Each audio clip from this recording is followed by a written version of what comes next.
जय हिंद बच्चों, आज आप सीखेंगे क्लास 10 के बुक से प्रश्नावली 4.2 का बच्चों क्वेश्चन नंबर 5 है। क्वेश्चन नंबर 5 में क्या प्रश्न में पूछा जा रहा है और किस प्रकार से इसको सॉल्व करना है, आइए हम बारीकी से इसको समझने का प्रयास करते हैं बच्चों। तो क्वेश्चन नंबर 5 है एक्सरसाइज 4.2 का कि एक समकोण त्रिभुज की ऊंचाई इसके आधार से 7 सेंटीमीटर कम है। यदि कोण 13 सेंटीमीटर का हो तो अन्य दो भुजाएं ज्ञात कीजिए। बहुत आसान प्रश्न है बच्चों। देखिए एक समकोण त्रिभुज है, ठीक है, तो उसका आधार जो कर रहा है, देखिए हम इसको यहाँ पे बनाते हैं, इस फिगर को बना करके थोड़ा समझेंगे। देखिए बच्चों, तो यह आपका है समकोण त्रिभुज। क्या है देखिएगा, समकोण त्रिभुज का मतलब क्या होता है कि यहाँ पे आपका एक कोण कितने डिग्री कराएगा, 90 डिग्री का। क्लियर है, तो यहाँ पे कितने डिग्री कोण बनेगा, 90 डिग्री का कोण बचेगा। तो यहाँ 90 डिग्री कोण बनता है बच्चों, इसको हम बोलते हैं समकोण त्रिभुज या इंग्लिश में बोलते हैं राइट एंगल बोलते हैं बच्चों। ठीक है, चलिए अब देखते हैं क्या कह रहा प्रश्न में कि एक समकोण त्रिभुज ऊंचाई, मतलब त्रिभुज की ऊंचाई जो है इसके आधार से 7 सेंटीमीटर क्या है, कम है। तो इसको हम बोलते हैं आधार बोलते हैं, और इसको आप जो इसकी ऊंचाई है, देखिए ऊंचाई भी बोल सकते हैं, इसको हम लंब भी लिखते हैं बच्चों। यह आपका है कर्ण, यह क्या आपका देखिएगा कर्ण। तो यह कह रहा है कि जो इसके आधार से 7 सेंटीमीटर क्या है, कम है। तो आधार हम मान लेंगे x सेंटीमीटर। क्या मानेंगे बच्चों, x सेंटीमीटर मान लेंगे। तो इसकी जो ऊंचाई है आधार से 7 सेंटीमीटर कम है, मतलब कि x माइनस 7 सेंटीमीटर।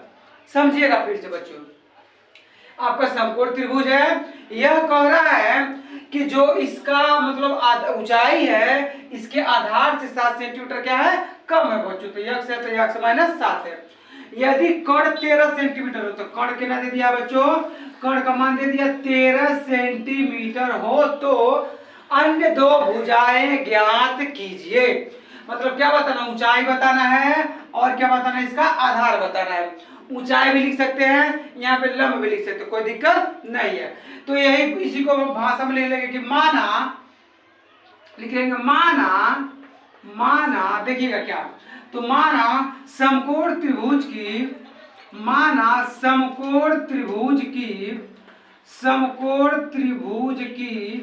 चलिए देखिए, माना समकोण देखिए बच्चों क्या माने हैं, तो आधार आपका देखिए कितना है, तो आधार आपका है x सेंटीमीटर। कितना है, x सेंटीमीटर। तब तो जब आधार x सेंटीमीटर है तब ऊंचाई क्या हो जाएगा, तब समकोण त्रिभुज की ऊंचाई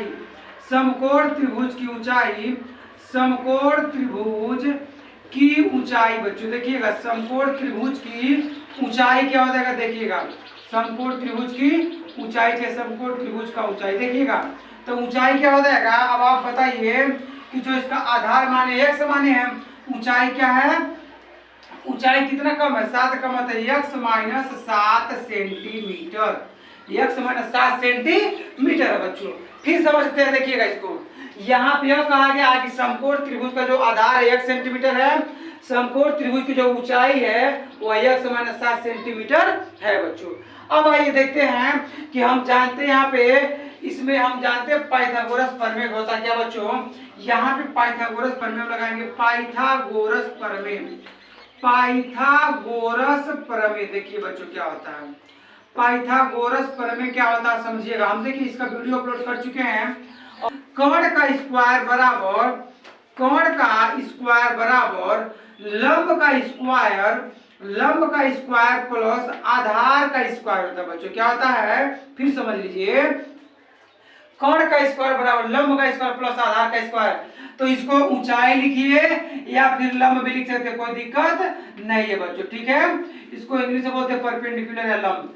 तो ऊंचाई आपने माना, लेकिन इसको लंब भी लिख सकते हैं, यहाँ पे चाहे तो ऊंचाई भी लिख सकते हैं, कोई दिक्कत नहीं है।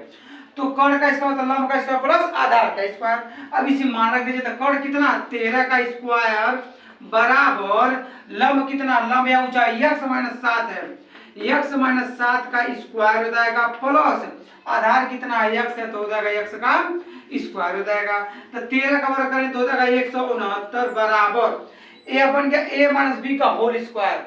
और a माइनस बी का होल स्क्वायर देखिए बच्चों क्या आता है यहाँ पे, तो a माइनस बी का होल स्क्वायर आपका होता, देखिए बच्चों, तो होता a का स्क्वायर प्लस b का स्क्वायर माइनस 2ab।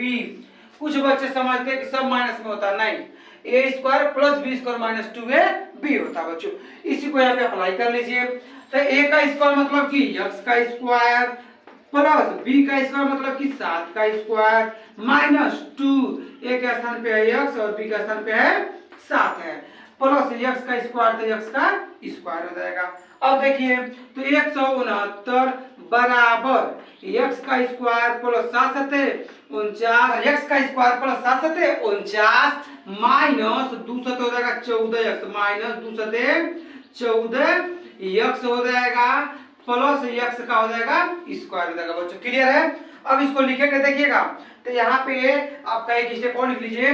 तो 169 है, तो यहाँ पे देखिए प्लस में 49 इधर जाएगा तो हो जाएगा माइनस 49 बराबर x 2x का स्क्वायर माइनस 14x हो जाएगा बच्चों। क्लियर है? आइए अब इसको यहाँ पे हम सॉल्व कर लेते हैं। तो यहाँ पे देखो 9 घटाएंगे तो हो जाएगा 0। क्लियर है? 6 में 4 घटाएंगे तो हो जाएगा 2 और 1 है तो केवल यहाँ पे 1, मतलब कि 120 हो गया बराबर 2x का स्क्वायर माइनस 14x हो जाएगा। क्लियर है? अब इसी को हम इस तरह लिख लेंगे, एक साइड कर लेंगे तो जाएगा 2x का स्क्वायर माइनस 14x आई प्लस में इधर जाएगा तो माइनस 120 बराबर हो जाएगा बच्चों 0। या हम इसी को ऐसे लिख सकते थे, कोई दिक्कत नहीं है।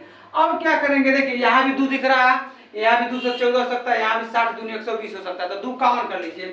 तो जब 2 कॉमन करेंगे तो जाएगा x का स्क्वायर माइनस 214x माइनस 60 दूनी हो जाएगा 120 बराबर 0 हो जाएगा। अब यहाँ पे हो जाएगा x का स्क्वायर माइनस 7x माइनस 60 बराबर 0, इधर गुणक रूप में इधर जाएगा तो जाएगा भाग के रूप में हो जाएगा x का स्क्वायर माइनस 7x माइनस 60 बराबर हो जाएगा आपका 0। क्लियर है? 0/2 मतलब क्या हो जाएगा, इसका मान 0 हो जाएगा। अब ये आपको दिख रहा है द्विघात समीकरण ax square plus bx plus c equal to 0 के रूप का है बच्चों। तो द्विघात समीकरण में करते क्या है, इसका और इसका गुणा कर लेंगे हम। x स्क्वायर का गुणा करेंगे कितने से, माइनस 60 से बच्चों। ये द्विघात समीकरण हल करेंगे हम, तो इसका और इसका क्या करते हैं, साइड में हम गुणा करेंगे, देखिएगा समझाने के लिए आपको। तो x तो गुणा करें माइनस 60 से, माइनस 60 से तो देगा माइनस 60x का स्क्वायर हो जाएगा। अब देखिए बच्चों क्या करेंगे, अब यहाँ पे 60 को ऐसे तोड़िए कि माइनस 7x आना चाहिए, जोड़े अथवा घटा है तो कोई दिक्कत नहीं, मिल गया। देखिए 12 25 60 होता है, तो माइनस 12x में से प्लस 5x, देखिए घटाएंगे, देखिए माइनस 12x प्लस 5x, एक प्लस में और एक इसमें है माइनस में, तो घटेगा। तो 12 में से जब 5 घटाएंगे तो जाएगा 7x, चिन्ह किसका बड़े वाले का, तो जाएगा यहाँ पे माइनस हो जाएगा।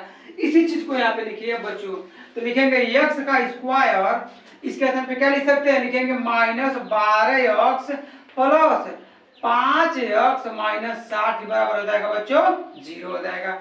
चलिए ठीक है, x कॉमन करिए, यहाँ भी x दिख रहा है, यहाँ भी, तो x जब कॉमन करेंगे तो एक x बचेगा और यहाँ पे क्या बचेगा बच्चों, माइनस 12 प्लस 5 जब कॉमन करेंगे, यहाँ पे देखिए 5 दिख रहा है, तो जब 5 कॉमन करेंगे तो यहाँ भी बचेगा x माइनस 12 बराबर क्या हो जाएगा 0। तो x माइनस 12 कब बार है, 2 बार है, तो हम इसको एक बार लिख लेंगे, एक क्वेश्चन में x प्लस 5, x प्लस 5 बराबर क्या हो जाएगा 0 हो जाएगा। चलिए तो अब आप देख रहे हैं कि एक क्वेश्चन में x माइनस 12, एक क्वेश्चन में x प्लस 5 है। अब ये दोनों 0 के बराबर है, तो इसको इस तरह लिख लेंगे कि x माइनस 12 बराबर भी 0 और x प्लस 5 बराबर भी 0। क्लियर है? तो x बराबर लिख सकते हैं 12 और यहाँ पे क्या लिख देंगे, x बराबर प्लस 5, जब उधर भेजेंगे तो देगा माइनस 5। अब आप बताइए बच्चों कि कभी भी माइनस में लंबाई चौड़ाई आता है, नहीं आता है, तो यह माइनस में नहीं होता, लिख देंगे मान्य नहीं है। यह क्या है बच्चों, मान्य नहीं है, मान्य नहीं है। क्यों? क्योंकि ये किसमें है, ऋण में है या फिर माइनस में है। अब हमको क्या बताना था, हमको बताना था इसमें कि समकोण त्रिभुज का आधार क्या है और समकोण त्रिभुज की ऊंचाई क्या है। तो लिखेंगे अतः, थोड़ा सा बच्चों एकदम प्यार से इसको आराम से देखिए, अतः समकोण त्रिभुज, अतः समकोण त्रिभुज, अतः समकोण त्रिभुज, चलिए देखिएगा, अतः समकोण त्रिभुज का आधार, समकोण त्रिभुज का आधार, देखिए तो माइनस वाला हम मान नहीं है तो कौन वाला मान होगा 12, अतः समकोण त्रिभुज का आधार बराबर कितना है 12 सेंटीमीटर तथा उसके बाद क्या है, तथा समकोण त्रिभुज की ऊंचाई, तथा समकोण त्रिभुज की ऊंचाई, तथा समकोण त्रिभुज की ऊंचाई, समकोण त्रिभुज की ऊंचाई, देखिए बच्चों बात नहीं करेंगे, समकोण त्रिभुज की ऊंचाई क्या हो जाएगा, ऊंचाई का है, फिर इसके लंब की बात करें तो समकोण त्रिभुज की जो ऊंचाई है देखिएगा x माइनस 7 है, तो x का मान निकाले 12, 12 में 7 घटाएंगे तो हो जाएगा 5 सेंटीमीटर, क्या हो जाएगा बच्चों बराबर 5 सेंटीमीटर। यही आपको इस प्रश्न में बताना था कि जो समकोण त्रिभुज है इसका आधार और इसकी ऊंचाई क्या होगी, तो आधार आपका आ जाएगा प्लस वाला 12 सेंटीमीटर, ऊंचाई क्या हो जाएगी 12 में से 7 घटाएंगे तो जाएगा 5 सेंटीमीटर। तो इस प्रकार से पूरा ये आपका फॉर्मेट था। Thank you for watching this video. अगर वीडियो से लाइक करिए, सब्सक्राइब करिए और दोस्तों के साथ शेयर करिए।